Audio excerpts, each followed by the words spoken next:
Okay, where we're at is a battlefield. This is what it is. I'm not sure how you pronounce it. Dave and Shirley, where have you been? Down the road we go again. Trekking their way through the USA. Boondocking while docking in the Taipei. In today's video, we're on another guided tour, and we're going to leave the King's Club Hotel there in Inverness and head over to the Culloden Battlefield, which is not too far away. We're going to learn all about the Jacobites and how this became one of the biggest battles in Scotland. Are you seeing what I'm seeing? Yeah, that's an RV park in Scotland.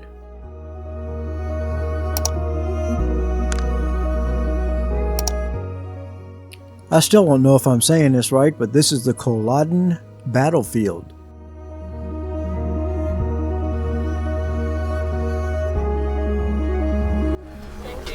Okay, where we're at is a battlefield. This is what it is. I'm not sure how you pronounce it, but it's a battlefield from one of the last big battles between the Scots and everybody else. And it's a museum, and then we go out and actually look at the battlefield. Ooh.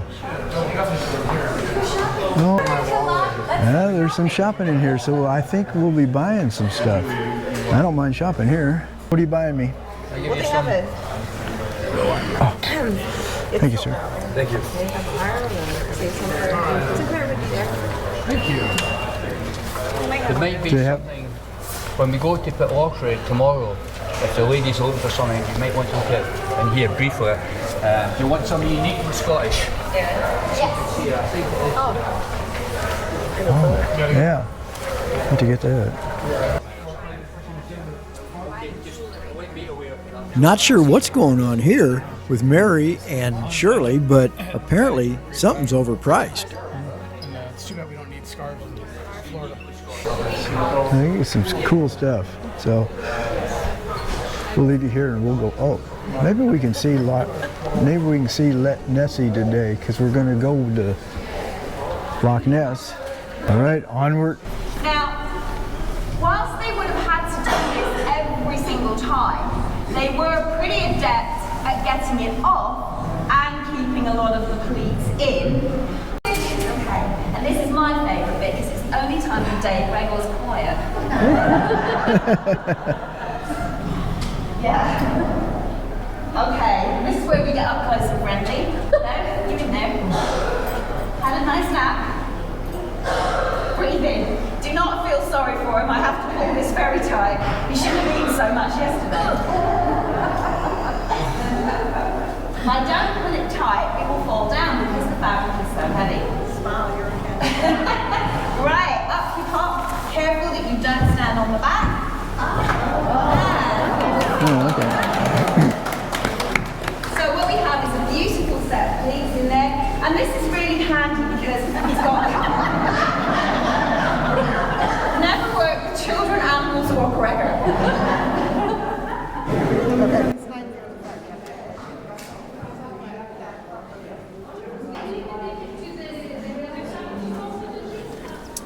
Okay, my name's Gregor. I'm part of the engagement team here at Culloden. I'm going to be taking us out onto the battlefield today for around 40 minutes. Wee bit of history, some of the context before we get going. I'm going to start with a man called James the 6th and 1st. He's got two numbers after his name because he's the king of two places at the same time. He is James the 6th of Scotland, and then in 1603, England basically runs out of kings and queens, and they ask very nicely if James will go down and be their king. He says yes, goes down the road, James the 1st of England, hence the two numbers.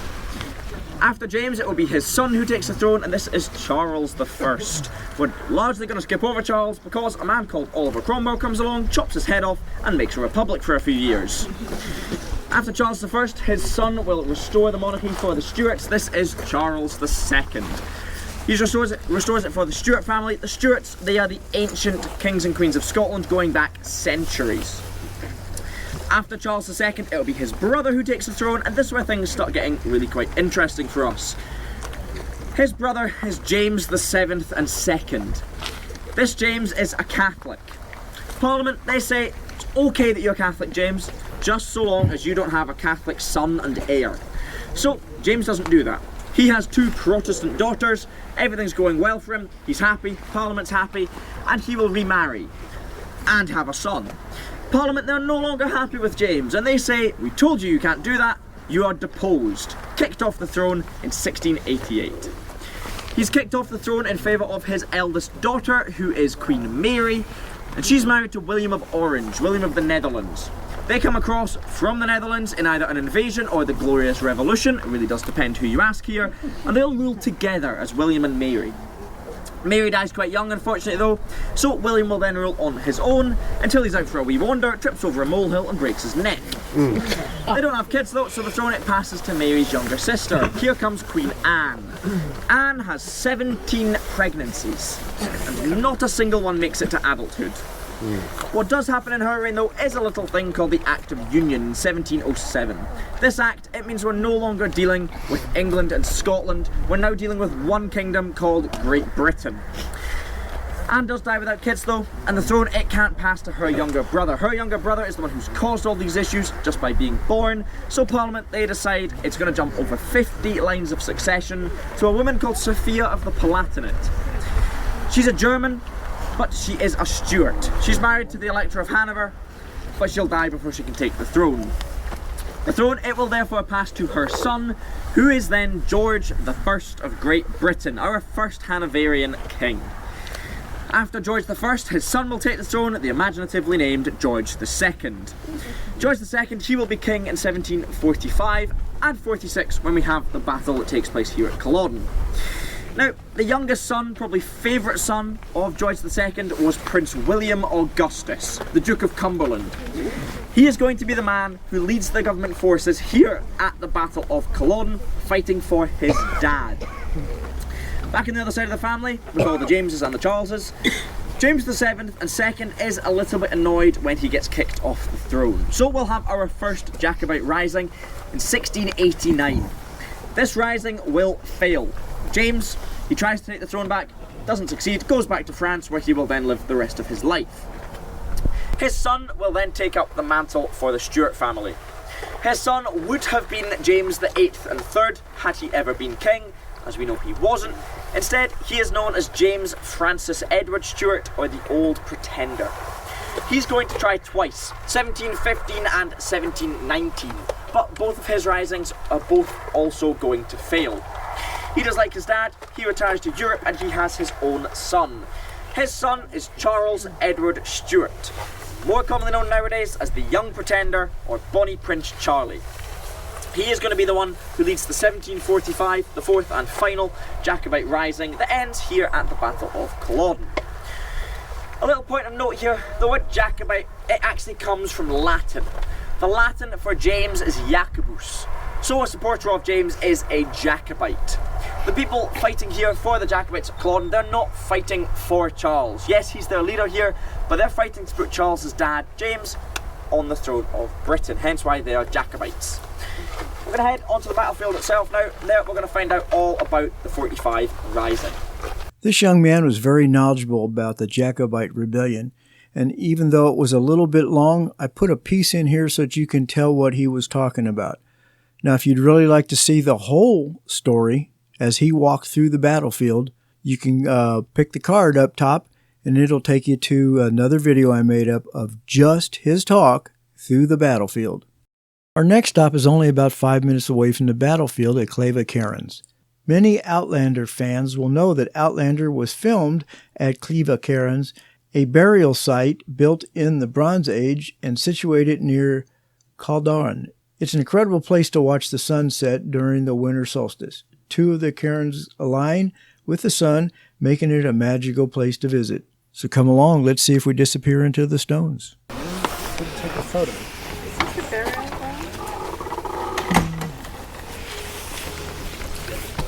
If you've ever watched the series Outlander, where the lady goes in the 1940s and touches one of these stones up here and gets transported back into the 1700s and 1800s, somewhere along in there. We started watching it on, I think it's Netflix. Haven't finished the series yet, but this is where, you know, this is supposedly where she touched the stone and went back in time. There's a little more information on the board up there I'll take a picture of, and we'll post that up in here too. It tells you about what this place is for real. That was just a story. So far I don't think anybody can go time travel, but this stone, this straight up stone over here, is the one she touched and went back in time. Well, that's the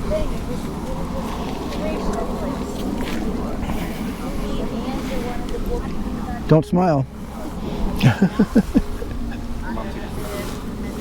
Here, let me touch a stone. I'm gonna press my head against it.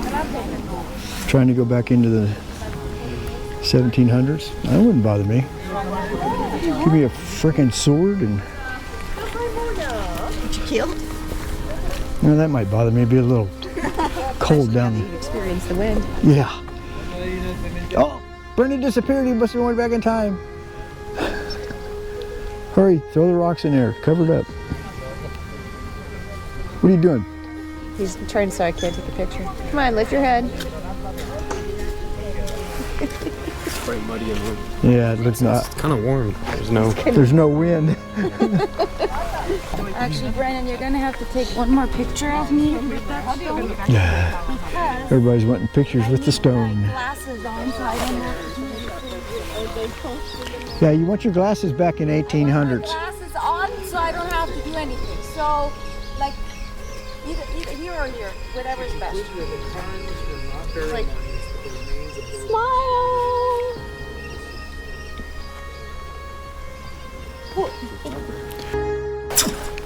Now everybody's disappeared into the stone. Are these homes or just... They're supposedly a monument to the living, actually, yeah. They're not original graves. Yeah, it's supposed to be a monument to the living. I'm not going to go up in there, but it'd be a nice place to have a campfire. Would you get your seats all around in there and build a big fire? That'd be nice. Heat up the rocks. You can stay warm all night. Everything goes back to camping. Well, one thing I'll tell you, the scenery in Scotland is right up to par. It's very nice. If it just clouds go away, a little sunny, it'd be a little better, but you could stand here all day and look at the fields and the hay they've got rolled up over there, and all the stones down here, and a stone wall. A lot of the walls, now some of them are modern, but some of them are like, I mean, hundreds and hundreds of years old. And what the lady told us yesterday, that if they're an older wall, if you look at the very top of the wall, how the very top is built, how the stones are cut, it indicates who did it. So if you're walking down, you know, on your horse, or you're walking past and you like that wall and you'd like to have a wall like that, all you have to do is look at the top stones and you can tell, oh, I know that guy. That's the guy who builds those walls that look like that. You go to his house or whatever and hire him to build your wall. And that's how they know who to go build it, who to go repair it. It's their signature. It's like a painting. They have their signature on the top row of the walls. There's some of these big Scottish cows over here. Let's go take a look. Oh, they're just regular cows. The Scottish cows are all hairy. They got a lot of big long hair and big horns. They're almost like a smaller longhorn. Hello, cow. Moo! Not Scottish cows. Just Cow pictures and No, but they're awesome. You don't get them. well, I was hoping they were. I was hoping they were Scottish cows, but they're not. Grandpa, will you record it? Highland cows. Pardon me? Will you record it if I go tip one? Run you over. Sure. don't they look a lot like cleaner here? Yeah, I mean, are they only would only like the steer come after you if you like walk into the field? Oh, the bull, you mean? Yeah. Steer's a bull with the cut off. Okay, but I mean male. I meant. Yeah. Well, The mama, if you come near her her baby. baby, she'll come after you, and a bull will definitely come after you. The steer just kind of like, eh. He's got no fight.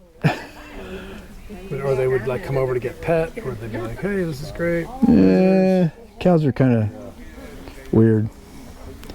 They're not like pets. Yeah, but I agree with that. But I go up all the hills in Scotland. That's one of my hobbies, and it always amazes me. I'm up at 3,000 feet, 4,000 feet sometimes, and you get these walls, and they go on for mile after mile after mile, and obviously it's where the farmers or the estate owners, they would mark the end of their territory. And some of them have been, standing for hundreds of years, and they're still in great condition because they've never been disturbed. So how old is that aqueduct-looking bridge back there? Well, the railway came up in the probably 1840s, 1860s, I would think, around about that time. So around there, yeah. Wow. It looks a bit like Harry Potter one, but it's not. It's similar, but the Harry Potter one is about 80 miles from here. It's at a place called Glenfinnan, and that's very close to where Bonnie Prince Charlie raised his standard. There's actually at Glenfinnan, there's a viaduct, and there's also the a monument to the Jacobites down there. That's near enough. Thanks a lot for coming along for the ride today as we get a little bit of a history lesson about the Jacobites and the battleground. Don't forget, if you want to see the whole presentation, which is a little over 20 minutes, it'll be in the next video that's coming out the same day. So just look for part 2.